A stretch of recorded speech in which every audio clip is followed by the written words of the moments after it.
हम जितना ज़्यादा लोगों को सुनते हैं वो भटका देते हैं, आसपास के लोग भटका देते हैं। आजकल लाइब्रेरी कल्चर भी नेगेटिव नुकसान एक प्रकार से देने लग गए हैं। लाइब्रेरी में भी लोग इस प्रकार के डिस्कशंस करते हैं, तो ये सारी चीज़ें भटकाव पैदा करती है, और जब जब भटकाव पैदा होते हैं तब तब आपकी निरंतरता टूट जाती है। तो मैं आपसे सिर्फ इतना ही कहूँगा कि जब भी आप पढ़ाई करते हो तो विभिन्न प्रकार के भटकावों से दूर रहें, और इस हेतु विभिन्न प्रकार के डिस्कशन से बचें। जितना ज़्यादा आप डिस्कशन से दूर रहोगे, जितना ज़्यादा आप मार्केट से दूर रहोगे, उतना बेहतर रहोगे।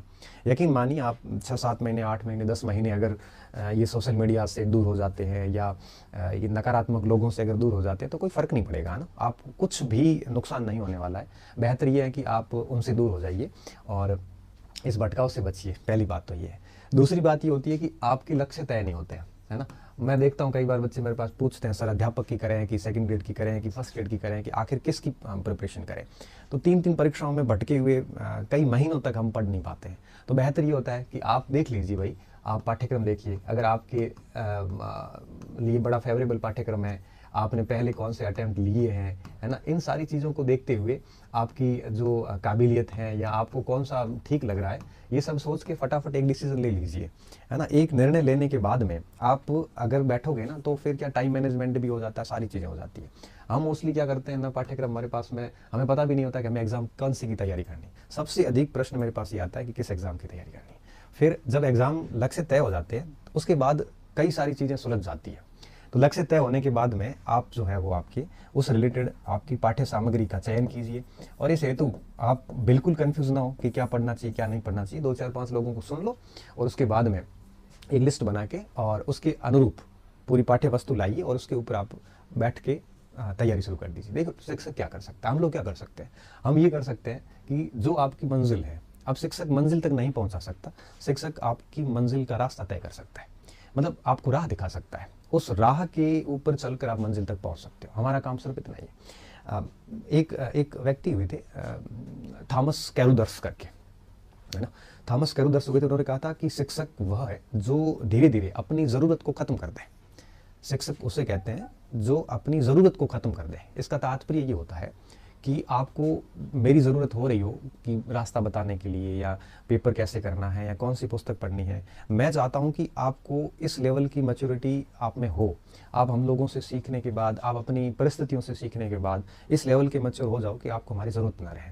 तो शिक्षक सच में वही होता है जो आपको अपनी खुद की ज़रूरत को ख़त्म करे। और मैं यही चाहता हूँ कि आप खुद परिपक्व हो, आप खुद अपना रास्ता तय करें, आप खुद अपने निर्णय लें, और विभिन्न प्रकार की इन मार्केट की इस जंजालों से दूर रहोगे। उतना जितना ज़्यादा दूर रहोगे उतना भटकाव कम आएगा, और आप है वो फ़ायदे में रहोगे। तो सबसे बड़ी प्रॉब्लम ये आती है कि आपका लक्ष्य तय नहीं है। तो जितना जल्दी हो सकता है आप अपना लक्ष्य तय कीजिए, और फिर इसमें भटकिए मत, मार्केट को मत सुनिए, आप मार्केट से दूर रहिए, है ना। मार्केट में देखो यूट्यूबर्स भी आते हैं, मार्केट के अंदर विभिन्न कोचिंग सेंटर भी आते हैं, मार्केट में अपने सारे साथी भी आते हैं। ये सब चीज़ों से दूर रहिए। इसके साथ साथ सोशल मीडिया पूरा मार्केट ही है। अब इसमें कई सारे लोग आएंगे कि भर्ती आ नहीं रही है, कोई कहेगा कि आपकी विषय की पोस्ट नहीं आ रही है, कोई कहेगा कि ये हो रहा है वो हो रहा है। इन सारी चीज़ों से आप दूर रहिए, क्योंकि ये आपके हाथ में नहीं है। कब भर्ती आएगी, कब एग्जाम्स होंगे, कब क्या होगा, इन सारी चीज़ों से आप जितना दूर रहोगे उतना फ़ायदे में रहोगे, क्योंकि विद्यालय बंद तो हुए नहीं है, आज नहीं तो कल वैकेंसी तो आनी है। अब जब ये भटकाव आते हैं, तो भटकाव आने के बाद में क्या होता है कि आपकी निरंतरता टूट जाती है। ठीक है, अब जब ये निरंतरता टूटती है ना, तब निरंतरता टूटने का सबसे बड़ा परिणाम ये निकलता है कि आप अस्त व्यस्त हो जाते हैं। और जब आप अस्त व्यस्त हो जाते हैं, तब समस्या ये आती है कि आपका पूरा टाइम मैनेजमेंट बिगड़ जाता है।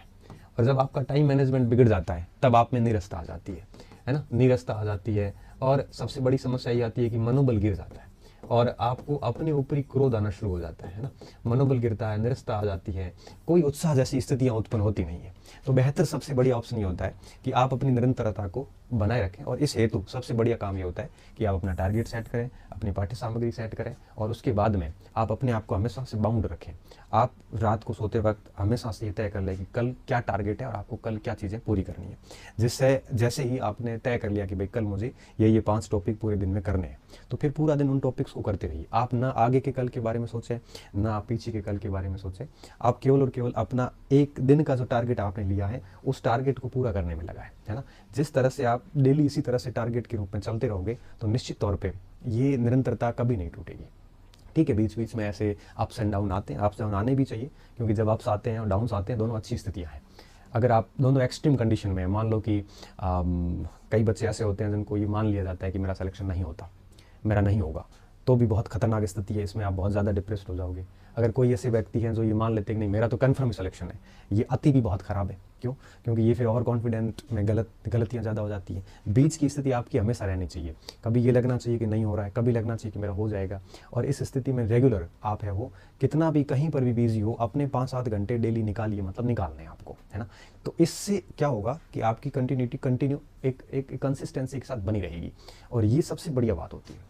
कई सारे स्टूडेंट ऐसे आते हैं कि सर मेरे के परिस्थितियाँ ठीक नहीं है, मेरे वो ठीक नहीं है। मानता हूँ सारी लोगों की परिस्थितियाँ सही भी नहीं होती, कई तो इस सृष्टि में कोई सुखी भी नहीं है, कोई बीमार रहता है, किसी की आर्थिक समस्याएं हैं, किसी की पारिवारिक समस्याएं हैं, किसी की कोई नई प्रकार की समस्याएं हैं। हर व्यक्ति किसी न किसी समस्या से ग्रसित है, ठीक है। तो आप इन समस्याओं के हवाले दे के बच नहीं सकते, क्योंकि जैसा कि मैंने आपको पहले कहा था एक बार कि ये जितनी भी बातें हैं, है ना, परीक्षाएं बड़ी क्रूर होती है। और ओएमआर शीट जब मशीन में जाती है ना, तो वो ये नहीं देखती कि किस समस्या से ग्रसित है। आपको पढ़ना ही होगा, नहीं पढ़ोगे तो आपके स्थान पे कोई और आ जाएगा, तय बात है ये।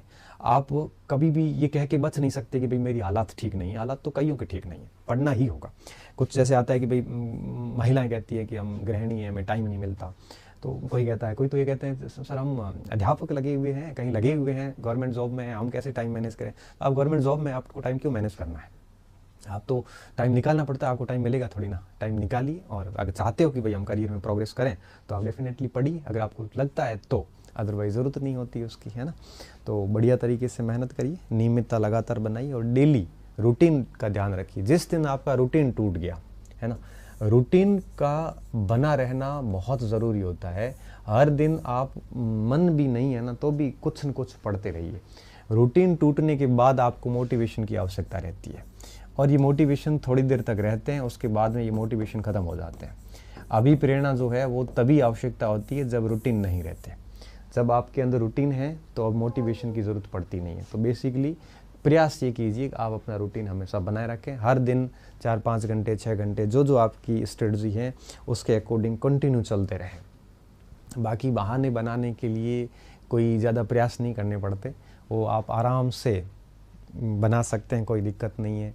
कई बच्चे इस तरह तक कहते हैं सर मैं तो बहुत गरीब हूँ, ये हो सकता है, गरीबी भी होती है, कई सारे लोगों की होती है, लेकिन मुझे लगता है कि मोस्टली बच्चों की माँ बाप उसकी ज़रूरतें पूरी कर देते हैं। उसके बावजूद भी आप अपने आप को गरीब मानते हैं, तो मैं तो कहता हूँ आप अपने माता पिता का अपमान कर रहे होते हैं, क्योंकि माँ बाप ये सोच रहे हैं कि हम है वो बच्चे की जो छोटी मोटी ज़रूरतें हैं वो सारी पूरी कर रहे हैं। उसके बावजूद बच्चा अगर ये कहता है कि नहीं मेरे पास तो ये नहीं है, मेरे पास वो नहीं है, तो अब लालच तो पूरे नहीं होते, ज़रूरतें पूरी हो जाती है।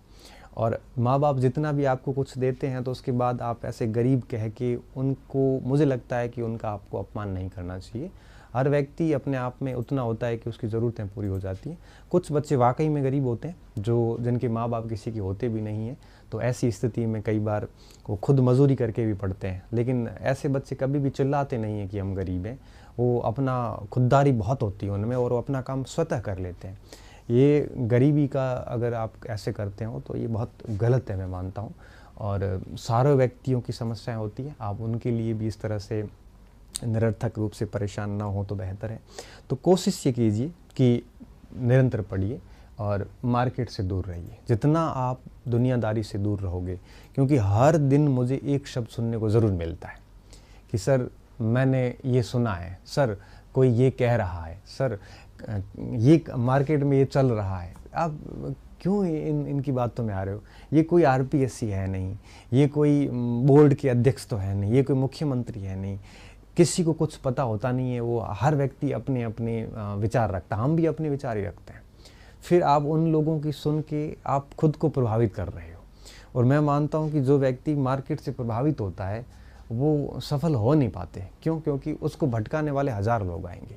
तो सबसे बढ़िया काम ये होता है, रूम में रहिए, पढ़िए बढ़िया, और इन दुनियादारी से दूर हो जाइए। क्योंकि जिस दिन आप फेल होंगे उस दिन यही लोग आपके मज़े लेने के लिए आ जाएंगे, और पास हो जाओगे तो ये लोगों को छोड़ भी दिया ना तो ये लोग आपसे वापस आके वैसे मिल जाएंगे।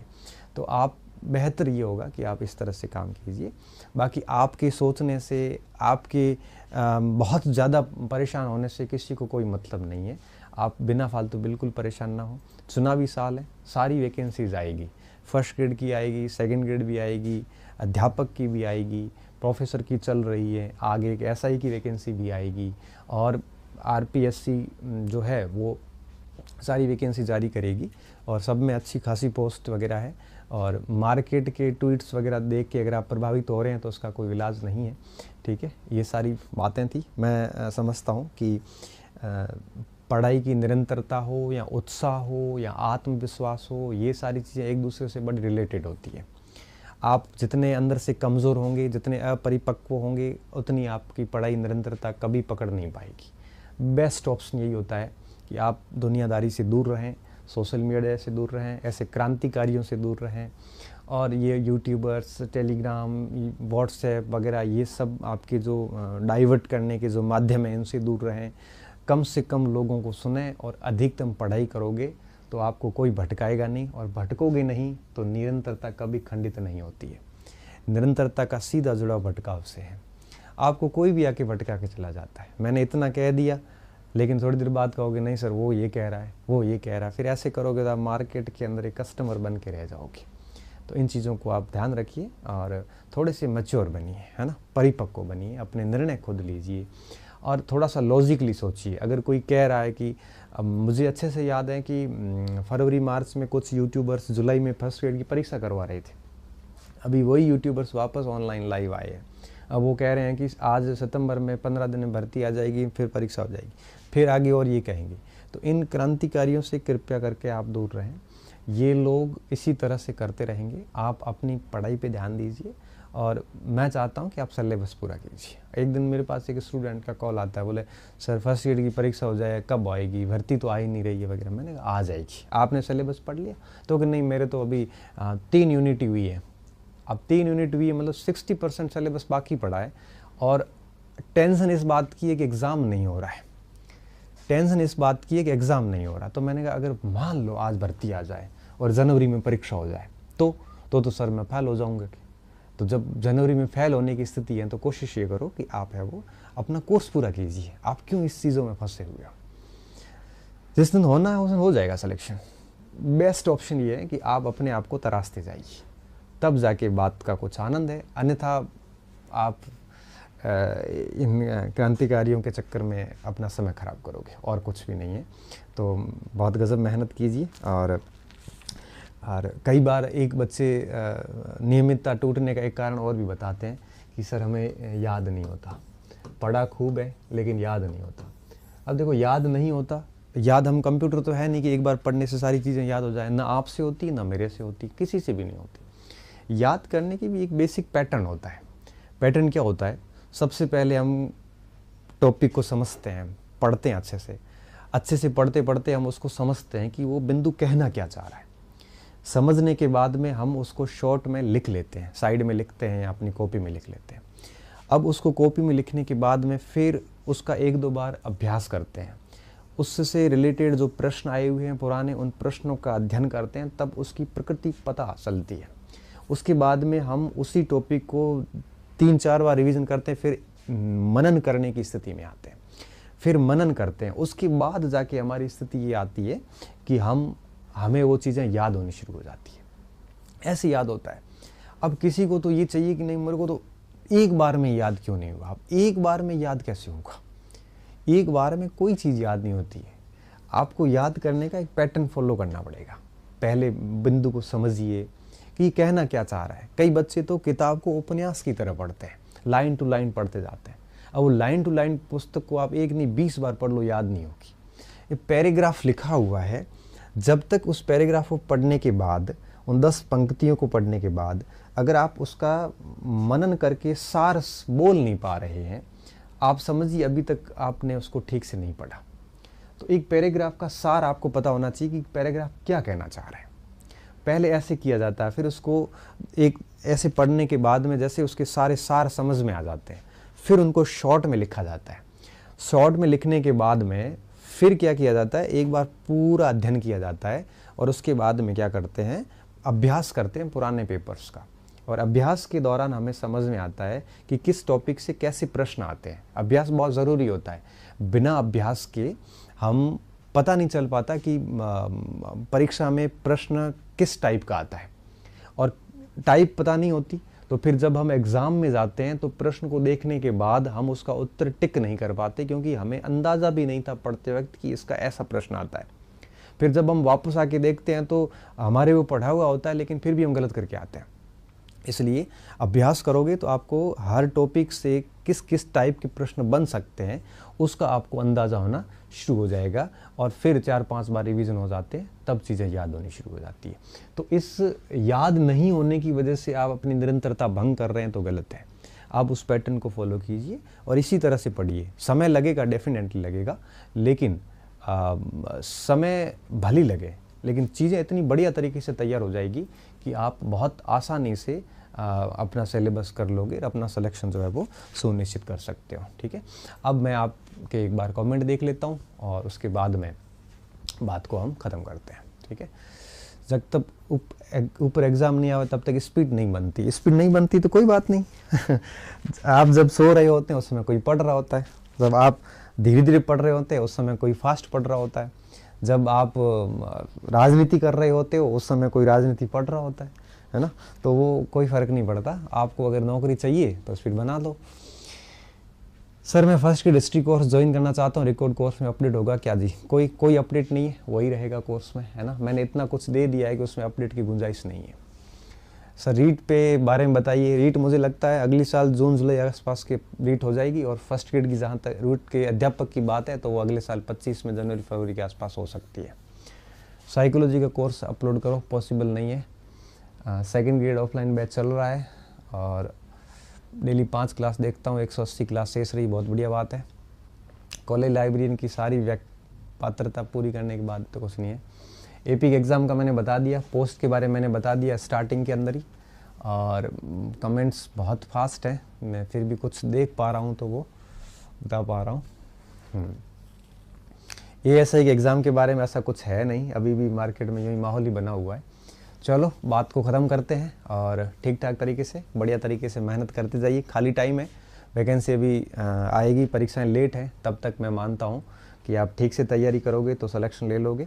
और कोई भी ऐसी परीक्षा है नहीं वनडे एग्ज़ाम जो 6-7 महीने तैयारी करने के बाद पास नहीं होते।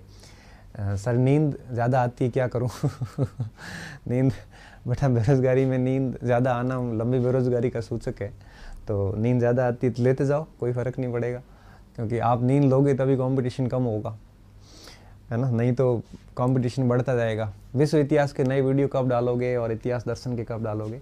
तो विश्व इतिहास और इतिहास दर्शन की वीडियो जो है वो मैं डालूंगा आपके नवंबर के आसपास, तब तक मेरा प्रोफेसर का बैच कम्प्लीटली पूरा हो जाएगा उसके बाद। ठीक है, तो सभी को एक प्रकार से शुभ रात्रि। मैं बहुत अच्छा हूँ, आप बच्चे पूछ रहे हैं। और शिक्षक दिवस का तो वैसे आपको बता ही दिया है, तो शिक्षक दिवस तो अब ठीक है, आप सभी भावी शिक्षक हैं और आप सभी शिक्षक बनने वाले हैं आगे, तो ठीक है, बात यहीं ख़त्म करते हैं। अच्छे से पढ़िए, और आगे कोई इम्पोर्टेंट मुद्दा हुआ जहाँ मुझे लगेगा कि लाइव आना चाहिए तो मैं वापस लाइव आऊँगा, और बार बार डेली लाइव आके मैं आपका समय ख़राब नहीं करूँगा, क्योंकि मेरी ऐसी आदत नहीं है कि हर दिन लाइव आऊँ और आपको भटकाता रहूँ, ऐसी आदत नहीं है। आप पढ़िए, अभी हो सकता है कोई नया मुद्दा नहीं मिला तो 2-3 महीने बाद फिर लाइव आ जाएंगे। ठीक है।